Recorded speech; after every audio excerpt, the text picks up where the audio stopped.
이 영상은 스포를 포함하고 있습니다, 여러분.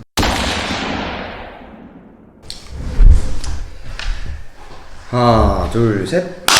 기생충을 두고 많은 얘기들이 오가고 있습니다. 그리고 기생충의 우리 봉준호 감독님께서 남긴 디테일한 먹거리들을 하나도 놓치지 않고 모아서 해석해드리고 혹은 여러분과 이야기를 나누면서 봉준호 감독의 영화의 맛을 계속 음미하고자 마련된 시간인데요. 키워드로 알아보는 기생충 곱씹어보기.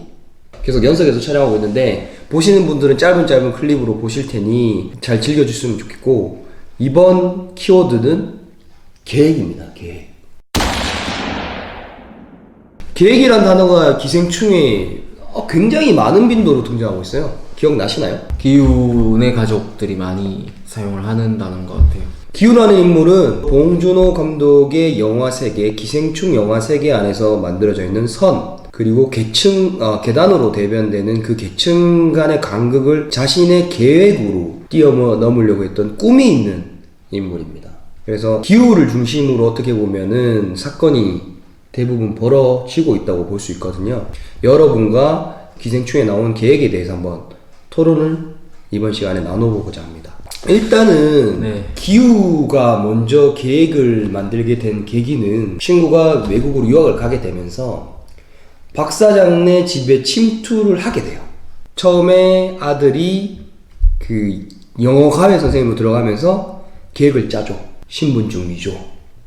그 동생 제시카 양의 재능을 살려서 신분을 위조하고, 그리고 아버지에게 얘기합니다. 아버지, 저는 이게 사기라고 생각하지 않아요. 저 내년에 이 대학 갈 거거든요. 그럴듯하게 계획을 세웁니다. 그리고 실제로 내 가족이 그 계획에 따라서 존원 박사장네 취업을 하게 되잖아요. 네. 굉장히 웃긴 상황인데, 그런 상황을 통해서 기우의 계획은 성공하는 것처럼 보입니다. 근데 결과가 어땠죠? 계획대로 되지 않았어요. 네, 아쉽게도 기우의 계획이 계획대로 잘 안 됐습니다. 그렇게 안 되고 나서 쫓겨나가지고 기훈의 집에 갔는데 비가 와서 결국 그 집에서 못 자고 체육관에서 일어나게 되죠. 네. 체육관에서 또 송강호에게 기우가 얘기합니다. 아버지, 이제 계획이 뭐예요? 그랬을 때 송강호 대답이 뭐였죠? 계획이 없다. 없죠. 굉장히 기우를 절망하게 하는 대답이었다고 생각이 들어요. 그때 기우의 표정 기억나시죠? 네. 돌을 끌어안으면서 굉장히 절망한 표정을 지었어요.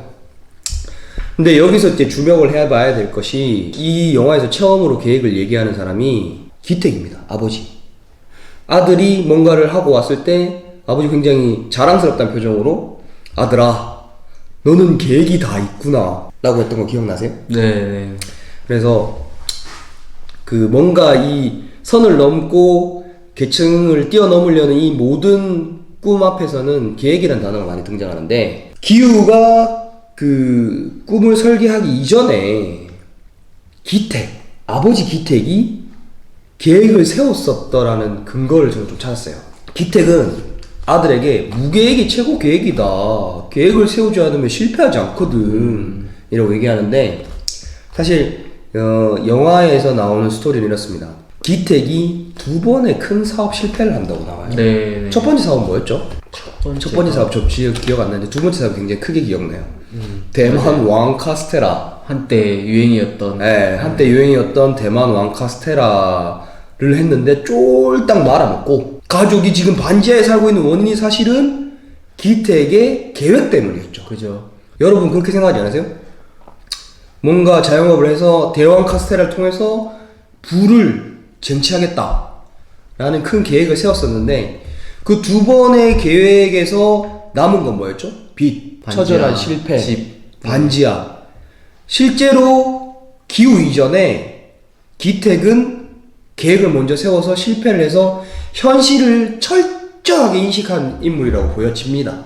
영화에는 드러나지 않지만, 영화에는 크게 당시에 이제 뉴스를 보신 분들은 다 알겠지만, 그 사건이 사실 기택이 본인의 계획과는 상관없이 그러니까 커다란 타이에 큰 의해서 망한 언론 거잖아요. 뭐 이런 부분에서 네. 망하게 되잖아요. 뭐 그렇다 보니까 이제 그런 사실을 뼈저리게 잘 알고 있는 것 같아요. 그분은. 어떻게 보면 기택은 기후 이전에 계획을 통해서 선 그리고 계단을 넘어보려고 한 최초의 인물로 보여집니다. 하지만 그러한 실패를 통해서 기택은 이런 얘기를 하죠.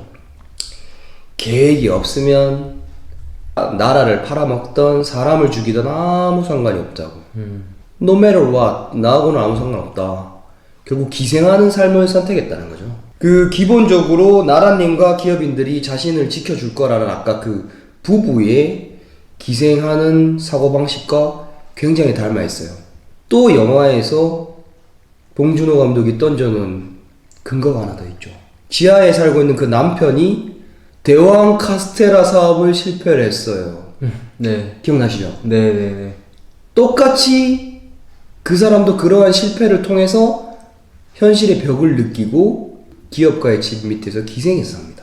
그런 부분에서 기택과 그 가정부의 남편은 상당히 닮아 있어요. 서로 많이 놀랐을 거예요. 근데 저 처음에 딱 그 두 가족이 마주하는 순간이 있잖아요. 네네네. 닮아 있어서 굉장히 놀랐을 것 같아요. 서로. 관객들도 좀 놀랐을 거예요. 맞아요. 저도 사실은 그 둘의 모습이 너무 달라서 똑같은 사람을 봤을 때 약간 소스라치게 놀라는 네. 서로 거울을 보듯이 봤던 장면처럼 굉장히 디테일하게 묘사해 주셨는데 사실 그런 부분에 있어서 계획에서 실패를 맛본 가족들이 기생하게 되는 관계 그리고 그런 역사가 또 기후를 통해서 되풀이되는 과정을 설명하는 것이 기생충 영화의 큰 맥락이지 않나. 맞아요. 그 기우라는 친구가 선을 넘기 위해서 굉장히 노력하죠. 네, 계획을 짜고 그거를 이제 실행하는 과정이 크게 영화가 흘러가는 그 스토리인 것 같아요. 맞아요.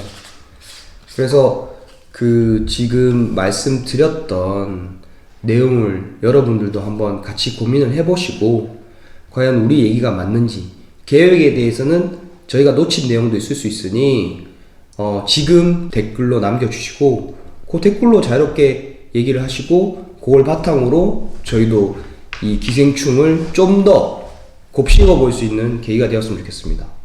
자, 계획에 대해서는 이 정도 할게요. 안녕.